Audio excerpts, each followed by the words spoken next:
મારે જે કહેવું છે એ કહેવું છે કે મોડર્ન હોવાનો અર્થ કમાવું નથી. મોડર્ન હોવાનો અર્થ પુરુષ સમોવડા થવું પણ નથી.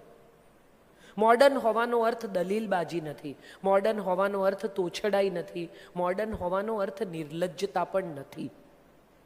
શોર્ટ્સ પહેરવી એ મોડર્ન હોવાની નિશાની છે. સ્લીવલેસ પટ્ટીવાળા બ્લાઉઝ પહેરવા એ મોડર્ન હોવાની નિશાની છે. તો આજથી હજારો વર્ષ પહેલાં આપણે ત્યાં સ્ત્રીઓ કંચુકી પહેરતી હતી, ઓફ શોલ્ડર. એ મોડર્ન નહોતી, એ તો પુરાણિક હતી. માત્ર કપડું લપેટીને કંચુકી પહેરતી હતી સ્ત્રીઓ, ઓફ શોલ્ડર બ્લાઉઝ, અને આટલી કમર ખુલ્લી રહેતી હતી. એ ડિઝાઇન તો આજથી વર્ષો પહેલાં આપણા દેશમાં ચાલતી હતી. એમાં શું તમે મોટી નવાઈ કરી મોડર્ન થઈને? મોડર્ન કોણ છે? જે અહીંથી મોડર્ન છે, જે નવી વસ્તુ શીખવા તૈયાર છે, જે નવું કરવા તૈયાર છે, જે નવી પરિસ્થિતિને અડપ્ટ કરવા તૈયાર છે, જે જાણવા તૈયાર છે કે કયા સાધનો બજારમાં મળે છે જેનાથી કામ સહેલું થાય છે. ના, અમે તો અમારા ઘરમાં આમ જ કરીએ, આટલા વર્ષોથી આમ કરીએ છીએ ને એટલે એમ જ ચાલે, આવું જે સ્ત્રી કહે ને એણે કદાચ ક્યાંક કશેક મોડર્ન હોવાની તક ગુમાવી દીધી છે. આજે પણ ઘરમાં પતિ કેશ પૈસા લઈને આવે, 5 લાખ રૂપિયા, તો કોને આપે?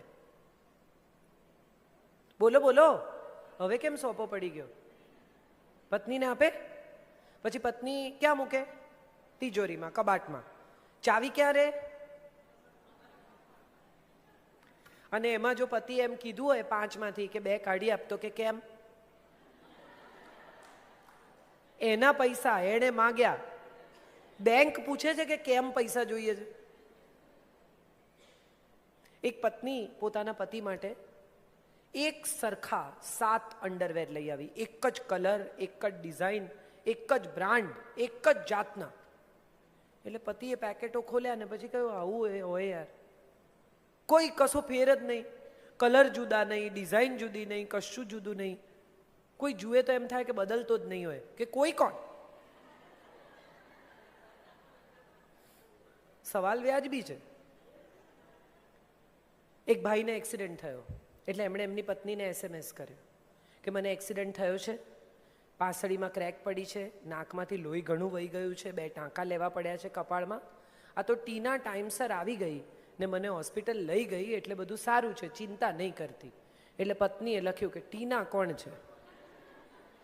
પાસળી વિશે આપણે પછી વાત કરીશું, પહેલાં ટીના વિશે ચર્ચા કરી લઈએ કે એ સમયસર કેવી રીતે પહોંચી. આપણે કેટલી બધી ફરિયાદ કરીએ છીએ, બધી સ્ત્રીઓ વુમન એમ્પાવરમેન્ટ કરે ને આમ કરે ને અત્યાચાર થાય છે ને ફલાણું થાય છે. મારે બધી સ્ત્રીઓને પૂછવું છે કે સ્ત્રીઓનું કામ સરળ થાય એવા બધા સાધનો કોણે વસાવ્યા, કોણે શોધ્યા? પહેલાં તો મિક્સર, વોશિંગ મશીન, રોટી મેકર, આટા મેકર, બ્રેડ મેકર, ફલાણું ઢીકણું, જેટલા ચોપર, આ જેટલા સાધનો હવે આપણા રસોડાનું કામ સરળ કરે છે એ કોણે શોધ્યા? પુરુષોએ. શેફ પુરુષ છે, એની સાથે આ વાતને નિસ્બત નથી. આ બધા સાધનો સ્ત્રીનું કામ સરળ થાય માટે શોધાયા. અને પતિ ઘરે કપડાં ધોતી પત્નીને જુએ એટલે પહેલું એમ કે ચલો આપણે વોશિંગ મશીન લઈ લઈએ. કયા અત્યાચારની વાત આપણે કરીએ છીએ? મારે જે મોડર્નાઇઝેશનની અથવા મોડર્ન વિચારોની વાત કરવી છે એમાં એક નાનકડી વાત કહેવી છે તમને. મારી બાજુમાં એક બહેન રહે, 10મું પાસ, એના પતિને બહુ જ મોટો શેર માર્કેટનો business, very very well off people. એના પતિને અચાનક શેર માર્કેટમાં બહુ જ મોટું નુકસાન થયું, ઘર વેચવું પડ્યું, બધું વેચવું પડ્યું, નાનકડા ભાડાના ઘરમાં શિફ્ટ થઈ જવું પડ્યું. એ રીટાબેન મારે ત્યાં આવે વારે વારે અને મને એવું કે કાજલબેન કંઈ કામ અપાવો. હવે પહેલાં જ્યારે બાજુમાં રહેતા હતા ત્યારે એમને મારે ત્યાં આવવું હોય, વાતો કરવી હોય, મને એવો સમય ના હોય એટલે શું કરે તો કે દર વખતે મેથી લઈને આવે, વાલોળ લઈને આવે કે લાવો કાજલબેન તમારી વાલોળ કરી આપું, લાવો કાજલબેન તમારી મેથી કરી આપું, લાવો તમારા આંબા અડધર કરી આપું. એટલે થાય શું કે એટલી વાર અમે બેસી શકીએ. And she was very good at it. ફટફટ આમ તમારી સાથે વાત કરતા જુએ નહીં અને વાલોળ સમારી કાઢે, તુવેરો ફોલી કાઢે. એ જ્યારે મારી પાસે વારે વારે કામ માંગે કે કાજલબેન કંઈ કામ અપાવો, કંઈ કામ અપાવો, મને હંમેશા થાય કે હું એમને શું કામ અપાવું. 10મું પાસ 40 વર્ષની સ્ત્રીને હું ક્યાંય પટાવાળા તરીકે તો ન મોકલી શકું. એક દિવસ મને અચાનક વિચાર આવ્યો. મેં એમને કહ્યું, રીટાબેન આ જે કરો છો એ કરો. એવી કેટલી સ્ત્રીઓ છે કે જેને ચૂંટેલી મેથી, ચૂંટેલી પાલક, ચૂંટેલી સુવાની ભાજી, તાંદળજાની ભાજી રેડી મળશે ને તો તમને આશીર્વાદ આપતા થાકશે નહીં. એને પરિવારને ખવડાવવી છે પણ એને ચૂંટવાનો ટાઈમ નથી. એને લૂછેલા ભીંડા મળશે તો તમારો અહેસાન માનતા થાકશે નહીં. રીટાબેને શરૂ કર્યું ભીંડા લૂછીને, ચોખ્ખા કરીને, સમારીને ઝીપલોકમાં, ક્લિયર 500 ગ્રામ વજન, ક્લિયર 500 ગ્રામ ચૂંટેલી ભાજી, આંબા હળદર. તમારે ઘેર મહેમાન આવવાના હોય, દાળ ભાત શાક તમે કરી નાખો, 100 રોટલી એ કરી આપે. તમે કહો તો તમારા લોટમાં, એ તમે કહો તો એના લોટમાં. આજે તમે એમને ફોન કરો 3 વર્ષ પછી અને તમે શિયાળામાં એમ કહો કે રીટાબેન 500 મેથી, કે કાજલબેન કાલે કરી આપીશ, આજે નહીં. એણે ઘરના EMI ભરવાના શરૂ કર્યા, પતિએ ડાઉન પેમેન્ટ કર્યું, પોતાનું 2 વ્હીલર લીધું, છોકરાઓની ફી ભરે છે. 10મું પાસ, અંગ્રેજી નહીં બોલી શકતી, પોતાની સહી કરી શકતી અને ગુજરાતી પુસ્તકો માંડ વાંચી શકતી આ સ્ત્રી મારે હિસાબે સૌથી મોડર્ન છે. She is ready to adopt new situation, not sitting and crying, not complaining, not making a fuss about what happened in her life, but ready to fight the situation with new outlook and new thought process. I think she is most modern than all of us. તમે શું પહેરો છો, તમે કેટલા smart છો, તમારી પાસે કેટલા ડાયમંડ્સ છે, તમે દુનિયામાં ક્યાં ક્યાં ફર્યા છો, એના ઉપર તમારા આધુનિક હોવાનો કોઈ આધાર નથી. આધુનિકતા એ છે કે જે તમને નવા વિચારો સાથે જોડે છે, જે તમને નવી પ્રવૃત્તિ તરફ લઈ જાય છે. આપણે બધા મોડર્નાઇઝેશન એ વાતે સમજીએ છીએ કે ઇંગ્લિશ બોલી શકવી જોઈએ. ઇંગ્લિશ બોલવાથી શું થાય? ખરેખર તો આપણા સંતાનોને ગુજરાતી કે કચ્છી શીખવવાની આપણી ફરજ છે. માતૃભાષા કહેવાય છે, પિતૃભાષા નથી કહેવાતી. માં બોલે તે ભાષા. તો માં કઈ ભાષા બોલે છે એ ભાષા સંતાન બોલશે. ડિઝની શોધાયું ને એ પહેલાં આપણા દેશમાં બકોર પટેલ હતા. કેટલા ઓછા લોકોને ખબર છે કે ડિઝની તો બહુ પછી આવ્યું, બકોર પટેલ આપણે ત્યાં પહેલાં હતા, મિયા ફુસ્કી આપણે ત્યાં પહેલાં હતા. અને કેવી સુંદર વાર્તાઓ. સ્ત્રીઓને એમ કહેવાય કે અંધશ્રદ્ધાળુ છે ને સ્ત્રીઓ આમ છે ને સ્ત્રીઓ બાધા લે. બકોર પટેલની એક એટલી અદ્ભુત વાર્તા છે કે બકોર પટેલ બાધા લે છે. એની પત્ની કહે છે કે તમારું એક કામ, શકરી પટલાણી એની પત્નીનું નામ, એને કહે છે કે તમારું કામ થઈ જશે જો તમે બાધા લેશો ને તો. ને બકોર પટેલને લાડુ બહુ ભાવે એટલે નક્કી કરે છે કે હું લાડુની બાધા લઈશ. એમનું નસીબ કાણું કે એમને 4 દિવસ પછી જે લગ્નમાં જમવાનું થાય છે ત્યાં લાડુ જ હોય છે. એ જીવ બળીને રાખ થઈ જાય કે અરે યાર મેં ક્યાં બાધા લીધી. એમની બાજુમાં એમના એક મિત્ર છે વાઘજીભાઈ વકીલ. એ વાઘજીભાઈ વકીલ એને કહે છે કે તમને નથી ખબર, સિમ્પલ રસ્તો છે, હાથ જોડવાના, આંખો મીચવાની, શ્રદ્ધા સાથે કહેવાનું કે બાધા મારી માં, લાડુ પરથી ઉતરીને દાળ પર જા. એટલી આપણે પ્રામાણિકતા રાખવાની કે જ્યારે દાળ પર બાધા હોય ત્યારે દાળ નહીં ખાવાની. પછી લાડુ ખાઈ લીધા, સંતોષ થઈ ગયો કે હા, કે હાથ જોડવાના, શ્રદ્ધાથી કહેવાનું કે બાધા મારી માં, દાળ પરથી ઉતરીને પાછી લાડુ પર જા. એટલે હવે દાળ ભાત ખાવાના. સિમ્પલ. કેટલી બધી બહેનોને મેં જોઈ છે, બાધા લે, આમ કરે, પેલું કરે, કુંડળી બતાવે. રાશિ ભવિષ્ય વિશે મારે તમને એક જ વાત કહેવી છે ને તમે ઇમિડિયેટલી મારી જોડે અગ્રી થઈ જશો. રામ અને રાવણની રાશિ એક છે.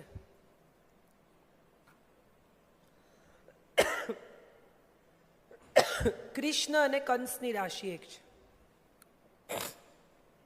રાધા અને રૂકમણીની રાશિ એક છે. શબરી અને શૂરપણખાની રાશિ એક છે. એમની જિંદગી એક જેવી. મંગળ નડે છે ને ગુરુ નડે છે ને જે મંગળ તમને નરી આંખે દેખાતો નથી, થેન્ક યુ, જે મંગળ તમને નરી આંખે દેખાતો નથી એ સવાર ઉઠીને એવું નક્કી કરે કે આજે તમને નડશે. ફોકસ કરે કે આજે આ પેલા ભાઈ છે ને એમને મારે નડવું. વિચારી જુઓ મારી વાત, શું નડે છે?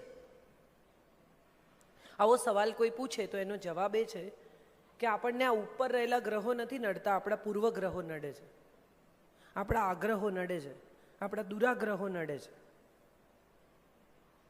કેટલા બધા લોકોને, સ્ત્રીઓને મેં જોઈ છે, ફ્રીજ પાસે જાય ઊભી રહે કે હું શું લેવા આવેલી. થાય છે ને, બધા આમ કરે, મને થાય છે. મજાની વાત એ છે કે જે સ્ત્રીને 2 મિનિટ પહેલાં ફ્રીજમાંથી શું જોઈતું હતું એ યાદ નથી, એને તમે પૂછો કે 10 વર્ષ પહેલાં તમે જ્યારે લગ્નમાં ભુજ ગયેલા ત્યારે તમારી સાથે શું અન્યાય થયેલો, પાક્કું યાદ છે. ઝીણી ઝીણી વિગત જોડે તમને કહેશે કે પછી એણે આમ કીધું ને પછી મેં આમ કીધું ને પછી એણે મારી સામે આમ જોયું, એ બી કહેશે. આપણો પ્રોબ્લેમ એ છે કે આપણે કડવાશોને ઘૂંટતા શીખ્યા છીએ, મીઠાશને સંઘરતા શીખ્યા જ નથી. સારા પ્રસંગો, આનંદના પ્રસંગો, પ્રેમના પ્રસંગો, બહુ જ મજા પડી હોય એવા પ્રસંગો, ખૂબ હસ્યા હોઈએ એવા પ્રસંગો, એ આપણને યાદ નથી રહેતા. પણ કશું કડવું, કશું પીડાદાયક, કશું ખૂંચ્યું હોય, કંઈ પેન હોય, એ આપણને અચૂક યાદ રહે છે. અને આ સ્ત્રીઓ સાથે થોડું વધારે થાય છે. સ્ત્રીઓ એવું કહે કે હું બહુ સેન્સિટિવ છું. Nice if you are sensitive. માણસે સંવેદનશીલ હોવું જ જોઈએ, પણ તમારી સેન્સિટિવિટી ફક્ત કડવાશ સંઘરવા તરફ કેમ છે? તમારી જિંદગીમાં કેટલી બધી પોઝિટિવિટી પણ છે. તમે પરણીને એક બહેન સરસ તૈયાર થઈને ડ્રોઈંગ રૂમમાં આવ્યા, એમના પતિ પેપર વાંચતા હતા, એટલે એ બહેને કહ્યું કે હલો, આજે આપણા લગ્નને 25 વર્ષ પૂરા થયા. એટલે પતિએ પેપર ખસેડ્યા વગર કહ્યું એટલે પત્નીએ કહ્યું કે તમને યાદ છે આજથી 25 વર્ષ પહેલાં હું પરણીને આ ઘરમાં આવેલી? પતિએ કહ્યું એટલે પત્નીએ કહ્યું કે એ દિવસે રાત્રે તમે મને આઈ લવ યુ કહેલું, યાદ છે? એટલે પતિએ આમ પેપર ખસેડ્યું, પત્ની સામે જોયું અને કહ્યું કે સ્થિતિ એ જ છે, બદલાશે તો કહીશ. 25 વર્ષથી પરિસ્થિતિ આ જ છે, હું તને પ્રેમ કરું જ છું, રોજ શું કહેવાનું? અને છતાં સ્ત્રીને અભિવ્યક્તિની અપેક્ષા છે. એને ગમે છે કોઈ એક્સપ્રેશન આપે તો, કોઈ કાર્ડ આપે તો, કોઈ ફૂલ આપે તો, કોઈ ગિફ્ટ આપે તો, કોઈ વાલથી એમ કહે કે તે જ મને સહન કરી એટલા વર્ષ, તું છે તો મારું બધું ગોઠવાયેલું છે. ગમે, સારું લાગે. સ્ત્રીને માત્ર અપ્રિસિએશન જોઈએ છે, એનો વાંધો નથી.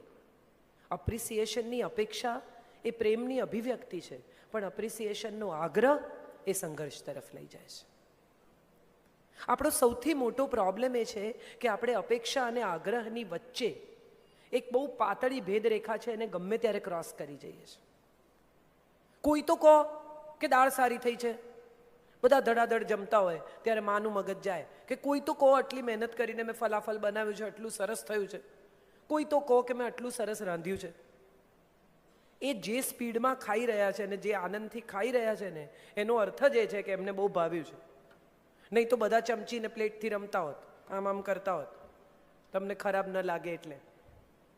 પણ જે ગપાગપ જાય છે એનો અર્થ જ એમ કે એમને બહુ ભાવ્યું છે. પણ આપણે કદાચ બધા જ ધીમે ધીમે આ બાહ્ય જગતથી બહુ આકર્ષાવા લાગ્યા છીએ. सीरियलों में बतावे तुम्हारे हाथ दिल करता है तुम्हारे हाथ चूम लूं, ऐसा तुमने हलवा बनाया है. भाई એવું સિરિયલમાં હોય, ઘરમાં ન હોય. વહુને કંગન ભેટ આપી દે સારું ખાવાનું બનાવે એટલે. ઠીક છે, સિનેમામાં સિરિયલમાં થોડુંક વધારી ચઢાવીને કહેવામાં આવે છે, પણ જ્યારે કોઈક વાર ઘરમાં મહેમાન આવ્યા હોય અને સાસુ એમ કે ના યાર મારી વહુ જેવી ચા ક્યાંય નહીં, એ અપ્રિસિએશન તમારા સુધી આવે ત્યાં સુધી હું માનું છું પ્રતીક્ષા કરવી જોઈએ.